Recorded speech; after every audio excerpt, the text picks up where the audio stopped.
يقول الله في محكم تنزيله: في بيوت أذن لها الله أن ترفع وأن تذكر فيها اسمه. هل سألت نفسك يوماً لماذا تشعر بسكينة غريبة بمجرد دخولك إلى المسجد؟ ولماذا صممت المآذن لناطحات سحاب والقباب لتشبه السماء؟ هذه ليست مجرد جدران وأحجار، بل هي هندسة للروح صاغها أجدادنا بمداد الإيمان.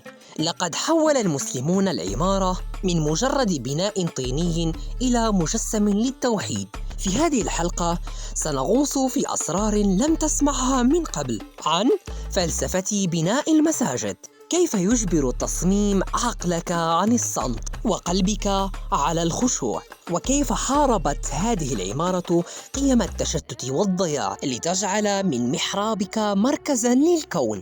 استعدوا، فإننا على وشك دخول بيوت أذن الله أن ترفع، لنكتشف كيف يعيد المسجد صياغة كيانه من الداخل قبل الخارج. رحلة إيمانية 100% تبدأ الآن. أسرار المآذن والقباب، رحلة من الأرض إلى السماء. في عمارة المساجد لا يوجد خط عبثي. المئذنة التي تراها تنطح السحاب ليست مجرد برجاً للآذان، بل هي إصبع التوحيد الذي يشير دائماً إلى السماء، مذكراً المسلم بقوله تعالى: ألم ترى كيف ضرب الله مثلاً كلمة طيبة كشجرة طيبة أصلها ثابت وفرعها في السماء.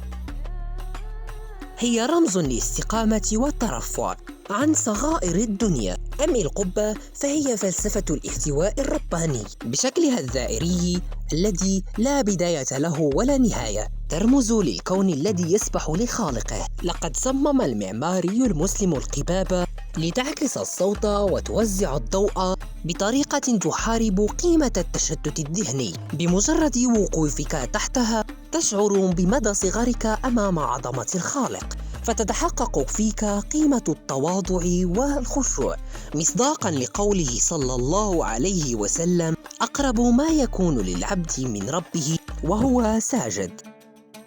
المسجد هنا يهيئ لك المكان لتسجد روحك قبل جسدك. حتى تلك الزخرفة المعقدة التي تراها في كل مكان وتملأ الجدران هي ترجمة بصرية لذكر الله المستمر. التكرار فيها يطرد عن النفس الضجيج الداخلي ويجذب العين نحو المركز، تماماً كما يجذب الإيمان القلب نحو الواحد الأحد.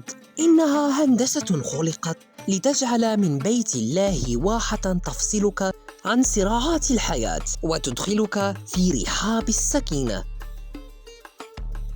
المحراب والقبلة، هندسة الاتجاه الواحد. يقول الله تعالى: فولي وجهك شطر المسجد الحرام. في عمارة المساجد المحراب ليس مجرد تجويف في الجدار، بل هو بوصلة الروح التي توحد ملياري إنسان نحو مركز واحد. لقد صمم المحراب ليكون نقطة تجمع النور والصوت ليحارب في نفس المصلي قيمة التشتت والضياع. هنا تدوب كل الاتجاهات ولا يبقى إلا اتجاه واحد نحو الخالق. تأمل معي في فلسفة الصف. العمارة الداخلية للمسجد تجبر الجميع، الغني والفقير، القوي والضعيف، على الوقوف كتفاً بكتف. هذا التصميم الهندسي ترجمة لقوله صلى الله عليه وسلم: لتسوون صفوفكم، أو لا يخالف الله بين وجوهكم. المسجد هنا يربي فينا الانضباط العسكري بروح إيمانية، محطماً فينا صمم الأنانية والانفرادية ليبني بدلاً منها قيمة الجماعة والوحدة.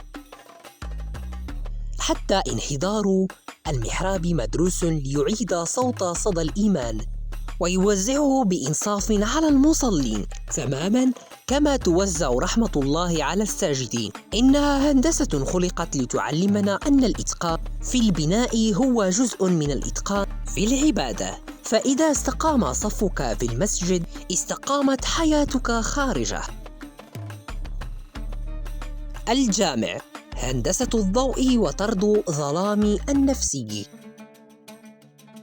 في فلسفة العمارة الإسلامية، الفراغ ليس عدماً، بل هي مساحة ليتنفس فيها اليقين. صممت المساجد بمساحات واسعة وأسقف شاهقة لتحارب قيمة الضيق والهم النفسي. دخولك من ضجيج الشارع الضيق إلى رحابة المسجد الواسعة هو رسالة بصرية تذكرك بقوله تعالى: ألم نجعل الأرض مهاداً؟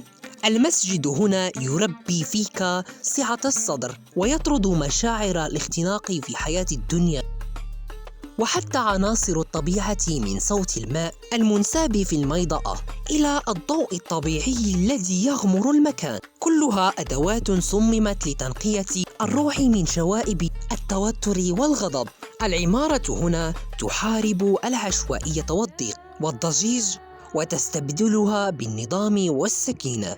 المسجد ليس مجرد مكان للصلاة، بل هو مستشفى نفسي يعيد ترتيب فوضى مشاعرك لتعود إلى عالمك الخارجي وأنت أكثر إشراقاً واتزاناً.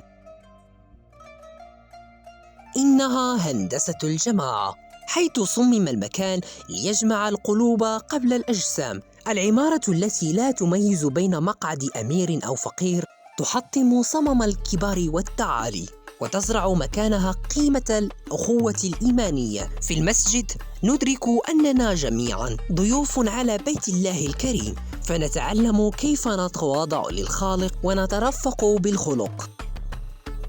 في النهاية لم تكن هذه النقوش والقباب مجرد زينة من متاع الدنيا، بل كانت دائما رسائل صامتة تذكرنا بأننا خلقنا لكي نرتقي. لقد أثبت أن المعماري المسلم الإتقان في البناء هو جزء من العبادة الله، وأن كل حجر رفع في مئذنة كان يهمس بذات الحقيقة. إن من يعمر مساجد الله هو من آمن بالله واليوم الآخر. تذكر وأنت تغادر المسجد أنك لا تترك العبادة خلفك، بل تحمل هندسة الخشوع في قلبك لتطبقها في حياتك. استقامة كالمئذنة، وسعة كالقبة، وصفاء كالنور. فالمسجد الحقيقي هو الذي يبنى داخل روحك ليرافقك في كل مكان. انتهت رحلتنا في رحاب الحجر، وبدأت رحلتنا في محراب البشر. اليوم القادم سنطوف قارات العالم لنرى كيف تتوحد الأمة رغم اختلاف الألوان واللغات. انتظرونا في الحلقة القادمة. وبهذا وصلنا إلى نهاية الفيديو. لا تنسوا أن تتركوا لنا رأيكم في التعليقات، والإعجاب بالفيديو، والاشتراك بالقناة، وتفعيل زر الجرس ليصل لكم كل جديد. نراكم في الفيديو القادم.